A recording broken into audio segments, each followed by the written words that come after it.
మహాలయ పక్షం, పితృపక్షం. ఈ పావనకాలం ప్రతి సంవత్సరం భాద్రపద మాసంలో వచ్చే 15 రోజులు. ఈసారి సెప్టెంబర్ 8 నుంచి సెప్టెంబర్ 21, 2025 జరుగుతుంది. ఈ కాలంలో మన పితృదేవతలు భూమిలోకి అవతరించి తమ వారసుల నుండి తర్పణం, పిండ ప్రదానం వంటి కర్మలను స్వీకరించి సంతతి శ్రేయస్సు, ఆరోగ్యం, ఐశ్వర్యం, విజయాలు ప్రసారిస్తారని గరుడ పురాణం మరియు ధర్మశాస్త్రాలు వర్ణిస్తూ ఉన్నాయి. ఈ సమయంలో పితృకర్మలు చేయడం వలన పితృరుణాలు తీర్చబడతాయి. తరతరాలుగా వస్తున్న దోషాలు తొలగిపోతాయి. పితృదేవతలు ఉన్నత లోకానికి చేరుతారు. వారసులకు ఆయుష్, ఆరోగ్యము, సౌభాగ్యము, సద్గుణ సంతానము, ఐశ్వర్యము లభిస్తాయి. ధర్మశాస్త్రం ప్రకారం తర్పణం వల్ల 7 తరాల పితృదేవతలు సంతృప్తి చెంది బ్రహ్మలోకానికి చేరుతారు. ఇది 2 రకాల కర్మబంధాలను తొలగిస్తూ ఉంటుంది.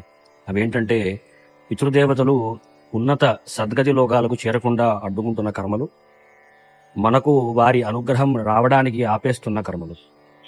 ఈ కర్మలు తొలగించకపోతే జీవితంలో అకారణమైన అడ్డంకులు, ఆర్థిక ఇబ్బందులు, ఆరోగ్య సమస్యలు, వివాహంలో ఆటంకాలు, సంతాన దోషాలు రావచ్చని శాస్త్రం చెబుతోంది. మహాలయ పక్షంలో 15 తిథుల విశిష్టత ఉంటుందన్నమాట. ప్రతి తిథికి ప్రత్యేక శక్తి కలిగి ఉంటుంది. ఆయా తిథుల్లో మనం పితృతర్పణం చేస్తే వేరే వేరే ఆశీర్వాదాలు మనకి సంప్రాప్తం అవుతూ ఉంటాయి. ప్రతిపద 1వ తిథిన మనము వారికి తర్పణం చేస్తే ఎవరికి వర్తిస్తుందంటే, నెరవేరని కోరికల కారణంగా మరణించిన వారు వారికి వర్తిస్తుంది.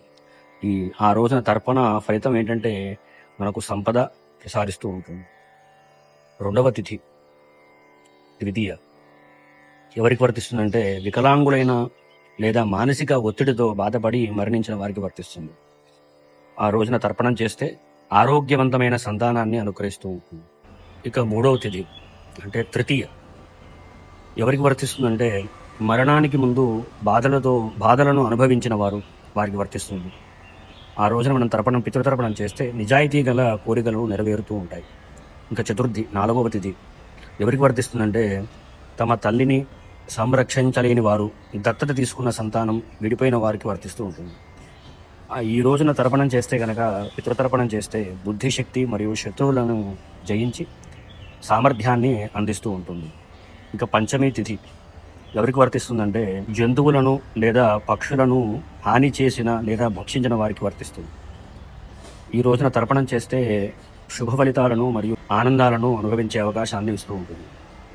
షష్ఠీ తిథి 6వ తిథి ఎవరికి వర్తిస్తుందంటే, జీవితకాలంలో గురువులుగా లేదా సేవ చేసే వారికి వర్తిస్తుంది. ఈ రోజు పితృతర్పణం చేస్తే కీర్తి మరియు పేరు ప్రతిష్టలు అనుగ్రహిస్తూ ఉంటాయి. 7వ తిథి సప్తమీ తిథి ఎవరికి వర్తిస్తుందంటే, నిస్వార్థంగా సహాయం అందించిన స్నేహితులకు వర్తిస్తుంది. ఈరోజు తర్పణం చేస్తే కనుక సంపన్నత, ఉన్నత స్థితి మరియు నాయకత్వ సామర్థ్యాలను ప్రసారిస్తూ ఉంటుంది. అష్టమీ తిథి ఎవరికి వర్తిస్తుందంటే, అవినీతిపరమైన జీవనం గడిపిన పితృలకు వర్తిస్తుంది. ఈ రోజున తర్పణ ఫలితం ఏంటంటే, అన్ని రకాల సంపదలను అనుగ్రహిస్తూ ఉంటుంది. నవమి తిథి ఎవరికి వర్తిస్తుందంటే, అకస్మాత్తుగా లేదా అసహజ మరణం పొందినవారు, భర్తలకు ముందు మరణించిన వివాహిత స్త్రీలకు వర్తిస్తుంది. ఈ రోజున తర్పణం చేస్తే కనుక సత్సంబంధాలు మరియు 7 తరాల వరకు సంతోషకరమైన కుటుంబ జీవితాన్ని అందిస్తూ ఉంటుంది. 10వ తిథి అంటే దశమి తిథి ఈ రోజున తర్పణాలు చేస్తే కనుక ఎవరికి వర్తిస్తుందంటే, శిశువులుగా లేదా చిన్న వయసులో మరణించిన వారికి వర్తిస్తుంది. ఈ రోజున తర్పణ ఫలితం ఏంటంటే, కోరికలు నెరవేర్చి మరియు కార్యసిద్ధిని అనుగ్రహిస్తుంది. ఇంకా 11వ తిథి ఏకాదశి తిథి ఎవరికి వర్తిస్తుందంటే, తనను పోషించిన పితృదేవతలకు కృతజ్ఞతలుగా తెలియజేసేది ఈ తిథి. ఈరోజు తర్పణం చేస్తే బుద్ధి మరియు జ్ఞానాన్ని ప్రసాదిస్తుంది. ఇంకా ద్వాదశి తిథి 12వ తిథి ఎవరికి వర్తిస్తుందంటే, వారసత్వ సంబంధిత ద్రోహం వలన దుఃఖంతో మరణించిన వారికి వర్తిస్తుంది. ఈరోజు తర్పణం చేస్తే భౌతిక వృద్ధి, నిరంతర విజయము, ఆరోగ్యము, మానసిక శక్తి మరియు సమగ్ర సంపదను అందిస్తూ ఉంటుంది. ఇంకా త్రయోదశి తిథి ఎవరికి వర్తిస్తుందంటే, అనారోగ్యంతో మరణించిన వారు, జన్మజాతకంలో పితృదోష శాపాలకు గురైన వారికి వర్తిస్తుంది. ఈరోజు మనం తర్పణం చేస్తే దీర్ఘాయుష్ మరియు ఉన్నత అధికారాన్ని ప్రసాదిస్తుంది. 14వ తిథి చతుర్దశి తిథి.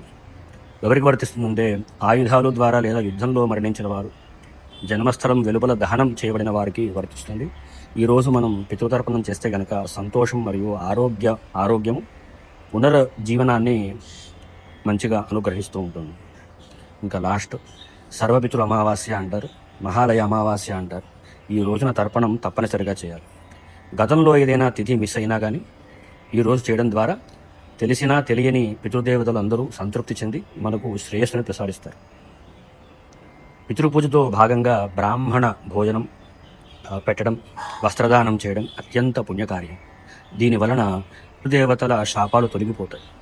14 తరాల పితృదేవతలు సంతృప్తి చెందుతారు.